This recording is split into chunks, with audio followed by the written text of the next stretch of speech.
வேர்க்கடலையும் பேரிச்சம்பழம் வாழைப்பழம் வச்சு ஒரு ஷேக் அடிக்க போகிறோம். அது எப்படி பண்ணுறதுன்னு பார்க்கலாம். அதுக்கு வந்து நான் ஒரு 50 கிராம் வேர்க்கடலையை நைட்டே ஊற போட்டு வச்சுருந்தேன். அதை இப்போ இந்த மிக்ஸி ஜாரில் சேர்த்துடலாம்.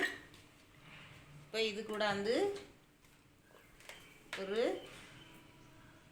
10 போல் பேரிச்சம்பழம், இது கொட்டை எடுத்தது, இதையும் போட்டுட்டு என்ன பழம் வேணுனாலும் போட்டுடலாம். நான் இன்றைக்கி வந்து பேயம்பழம் எடுத்திருக்கேன்.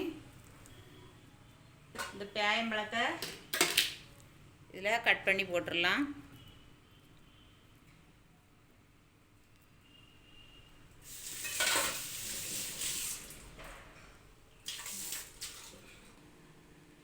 இப்போ இதில் வந்து 1 கப்பு தண்ணி விட்டுடலாம்.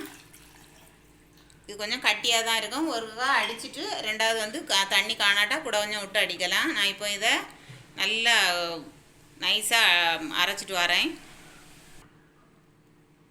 ஓப்பன் பண்ணி பார்த்துடலாம். இது கொஞ்சம் கட்டியாக இருக்குது. இப்போ இதில் இன்னொரு 1/2 கிளாஸ் தண்ணி விட்டு அடிச்சிடலாம். ரொம்ப கட்டியாக இருந்தாலும் குடிக்க முடியாது.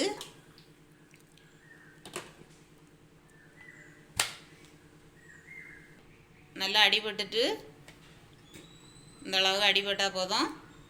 இப்போ வந்து குடிக்க கப்பில் விட்டுறலாம். பால் விட்டு அடிக்கலாம். ஆனால் நம்ம அந்த வேர்க்கடலை பச்சையாக போடுறதுனால அதுலேயே நிறைய பால் இருக்குமா, அது கூட வேறு பால் சேர்த்தோன்னா அது நமக்கு செமைக்காது, ஜீரணம் ஆகிறதுக்கு கொஞ்சம் கஷ்டம். அதனால் இப்படி அடித்து குடிக்கிறது ரொம்ப நல்லாயிருக்கும், உடம்புக்கு ரொம்ப ஹெல்த்தியாக இருக்கும். நீங்களும் வீட்டில் இதே போல் ட்ரை பண்ணி பாருங்கள். கண்டிப்பாக ட்ரை பண்ணிவிட்டு சொல்லுங்கள். வீடியோ பிடிச்சா லைக் பண்ணி ஷேர் பண்ணுங்கள். மறக்காமல் சப்ஸ்கிரைப் பண்ணுங்கள்.